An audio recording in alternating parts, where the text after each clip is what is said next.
આજો સોનું નથી આમાં આ શું છે?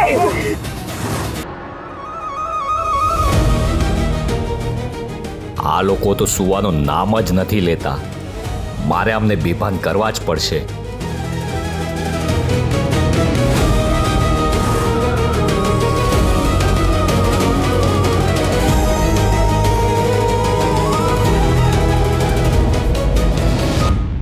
તો પછી શ્રી કૃષ્ણ વાસુદેવે શિશુપાલના એક પછી એક અપરાધ અને અપમાનને માફ કર્યા.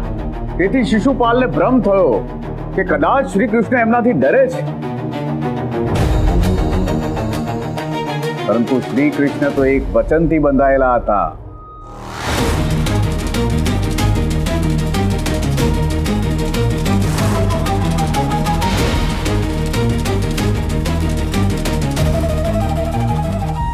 એમણે શિશુપાલની માતાને એક વચન આપ્યું હતું કે એના 100 અપરાધો સુધી એને ક્ષમા કરશે.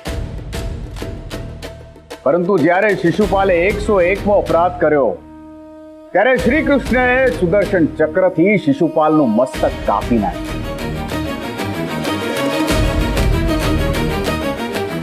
હું પણ પાપીની ભૂલો પર ભૂલો ક્ષમા કરું છું, પણ એટલું યાદ રાખવું કે પાપીની 101ની ભૂલ ના હોય.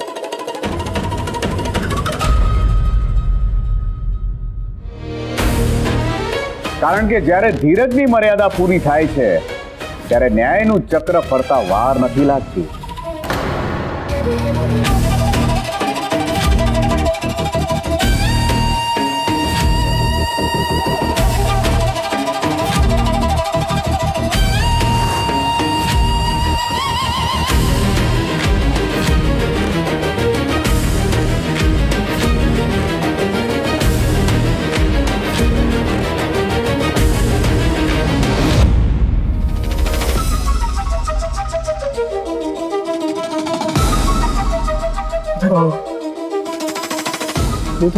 બધા સુઈ કેમ ગયા છે?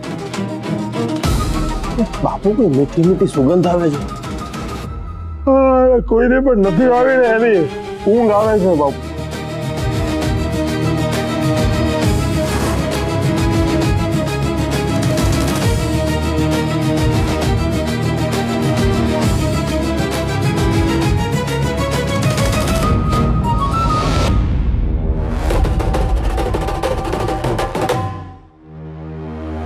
ગંગા દેવી, કોઈ એવું ભજન ગાઓ કે જેથી લોકોની ભક્તિ જાગી જાય.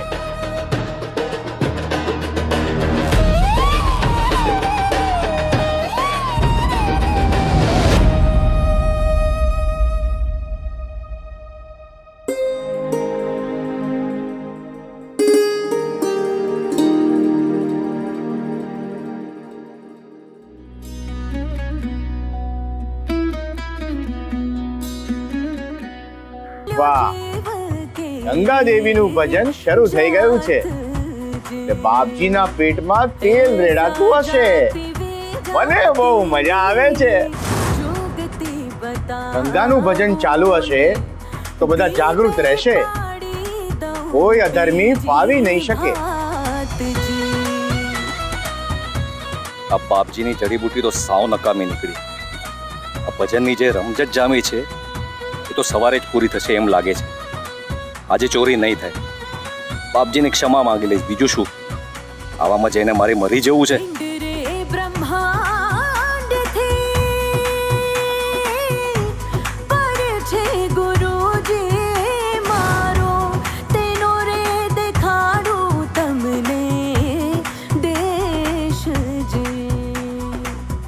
લ્યો, મને લાગ્યું કે આ કહરસંગ ચાલાક છે, પણ કહેવાય છે કે વધારે ચાલાક માણસ જ મોટી ભૂલ કરી જાય છે. કહરસંગજીએ આ બારી ખુલ્લી રાખીને ભૂલ કરી દીધી. હવે મને સમજાઈ ગયું કે લોકોને ભોળવવા પોતાની પાસે એક પટારો રાખ્યો છે, પણ સોનાના દેગડા આમાં છે જેના પર ધ્યાન જાય નહીં. વાહ કહડ બાપુ વાહ, માની ગયો તમારી ચાલાકીને. પણ એમ કહેવાય છે કે ચોરને 4 આંખ હોય છે, પણ આ કાળિયા ચોરને તો 12 આંખ છે. નમઃ પાર્વતી પતયે હર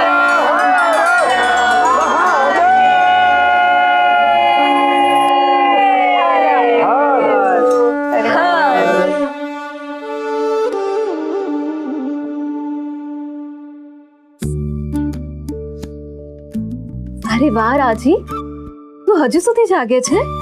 સૂતી નથી? હું બહુ ખુશ છું એટલે. કેમ ખુશ છે તું? આ જો મારા હાથમાં શું છે? તારા હાથ તો ખાલી છે. ના બા, આ હાથમાં ભોજન ભરેલી થાળી છે.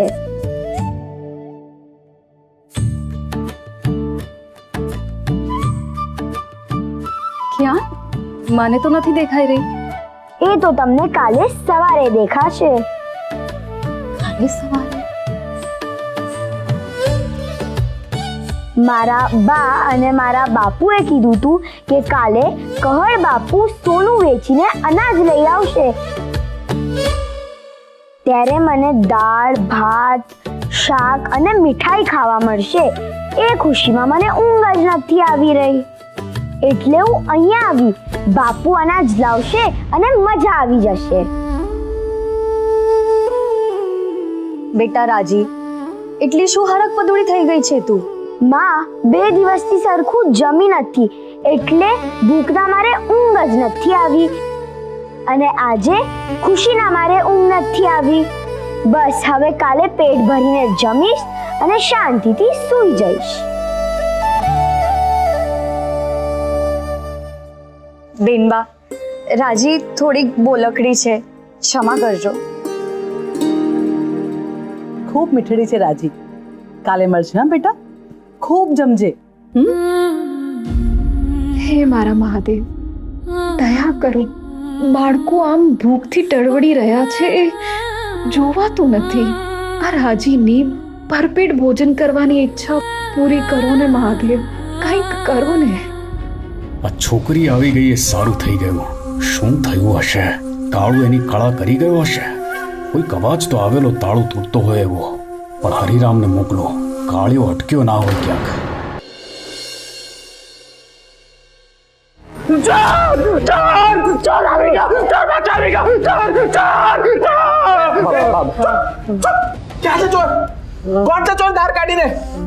અરે ભાઈ ચતુર, જો તો ખરી સવાર પડી ગઈ. અરે ભાઈ કાંઈ ચોરી નથી થઈ. આખી રાત હેરાન કર્યો છે ચોર ચોર ચોર બોલીને. અરે જો તો ખરી, આ નવો દિવસ વીકો છે ગધેડા. અરે શેઠજી સોનું લઈ જશે અને બધાને ભરપેટ જમવાનું મળશે. હા, આજે તો પેટ ભરીને ખાવાનું મળશે. શેઠજી આવી ગયા. બાપુ, હવે તમે જટ જાઓ અને શેઠજી સાથે સોનું વેચી આવો. એટલે ગાડાઓ ભરીને અનાજ આવે. હા, અડદની દાળ અને રોટલા ખાવા છે આજે તો. બીકી થોડો ચોખ્ખા ઘીનો શીરો એ ગરમ કરજે ને દાળ કાઢીને. તું મને અને મંગુને કાલે ભીખ માંગો કહેતો હતો, ભૂલી ગયો? ઘી પાયેલો દંડો તૈયાર જ છે. અરે તું ફરકો તો માર અમારા ઘર બાજુ.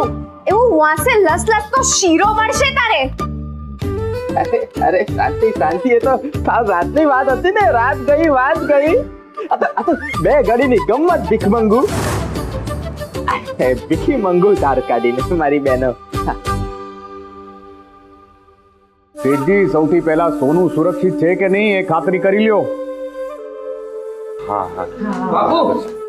બાપુ, અંદર ના રૂમમાં જે પટારો આપણે છુપાઈ રાખ્યા હતા એ સંદૂકમાં સોનું નહીં પથરા છે. એ સોનું કોઈ ચોરી ગયો.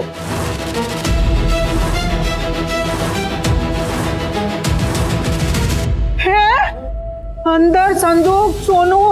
હા, શું છે? તો આ સંદૂકમાં શું છે? કયું સંદૂકની વાત કરે છે? અને બાપુ,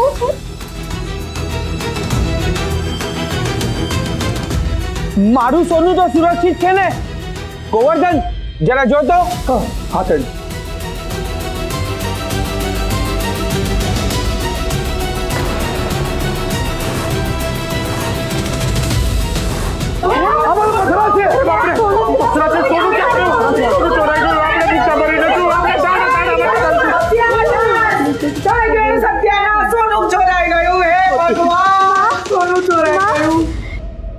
એટલે આજે પણ ખાવાનું નહીં મળે? બાપુ, એટલે મને આજે પણ ભૂખ્યા સૂવું પડશે? લ્યો બોલો, આપણે તો કળ સંઘના ભરોસે બધાય સૂઈ ગયા હતા, પણ આ તો કળ પોતે સૂઈ ગયો અને સોનું ચોરી થઈ ગયું. હે ભગવાન, આ તો રખેવાળ જ ખાતર પાડું નીકળ્યો તાર કાઢીને.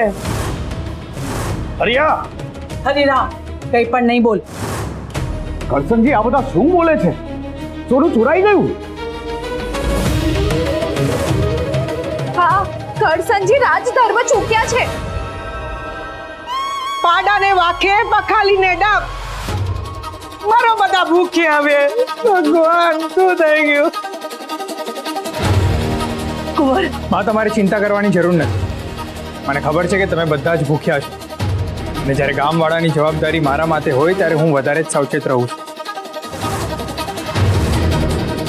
એટલે તમે કહેવા શું માંગો છો? એ જ કે રાજધર્મ શીખવે છે કે કોઈના ભલા માટે ક્યારેક જૂઠું બોલવું પડે તો એ જરાય ખોટું નથી. એટલે કહણ, તું કેવા શું માંગે છે? કોણ જૂઠું બોલ્યું? હું બોલ્યો છું. કેવું જુઠ્ઠું? એટલે આ સોનું વેચીને કોઈને અનાજ નહીં મળે દાર કાઢીને? ના, વાત એમ નથી. વાત એમ છે કે આપણે આખી રાત જાગીને જે સોનાના પટારાની સુરક્ષા કરી રહ્યા છે એ પટારામાં સોનું હતું જ નહીં.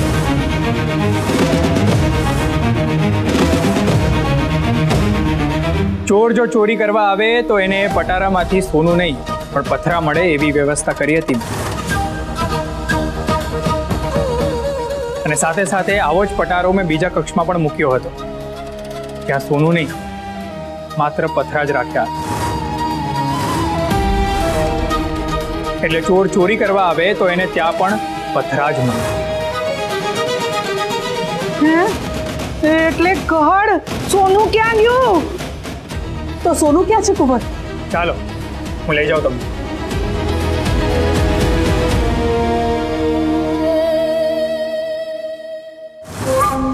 મને જાણ હતી જ કળસંગ કે તું કંઈક તો ચાલાકી કરીશ, અને જો તે જે મેં ધાર્યું હતું એવું જ કંઈ કર્યું હશે તો આજે તો તું બરાબરનો ફસાઈ જઈશ.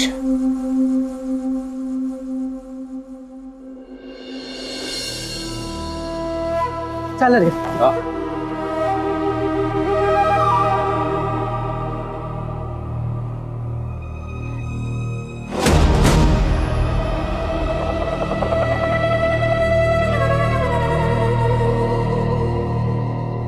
હવે તમારે જરાય ચિંતા કરવાની જરૂર નથી, અને કોઈને ભૂખ્યા નહીં સૂવું પડે, કારણ કે મેં સોનું અહીં છુપાવ્યું છે. અને મને જાણ છે કે દાસ દાદા જ્યાં હોય ત્યાં કોઈ ફરકતું નથી.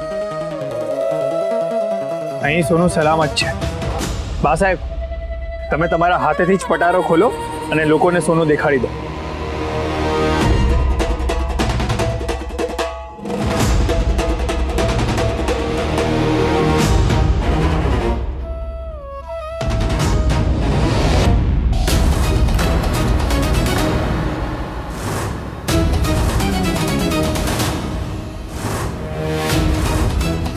પથરા, સોનું ક્યાં છે? ગામવાળા, આજો, આજો, પથરા, સોનું નથી આમાં, સોનું નથી. આ કરસનજી, આ શું છે? અરે આ ગામવાળાના ભાગ્યમાં તો પથરા જ રાખ્યા છે.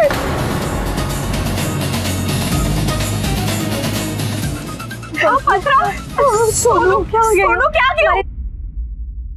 સોનું ક્યાં ગયું? સોનું ચોરાઈ ગયું કે કળ બાપુ સોનું ચોરાઈ ગયું? કરસનજી, તમે આ સોનું આખ પાસે કોને પૂછીને રાખ્યું? મેં તો સોનાની સુરક્ષા માટે આ વ્યૂહરચના વિચારી હતી. મેં તમને સોનું એક જ શરત પર આપ્યું હતું, જો તમે સોનું આથી દૂર રાખો તો. અને તમે એની પાસે જ સોનું મૂક્યું, કોઈને પણ પૂછ્યા વગર. એનો અર્થ તો એ થયો કે તમને તમારા પત્ની, માતા, આ તમામ ગામવાળાઓ કરતા આપ પર વધારે વિશ્વાસ છે.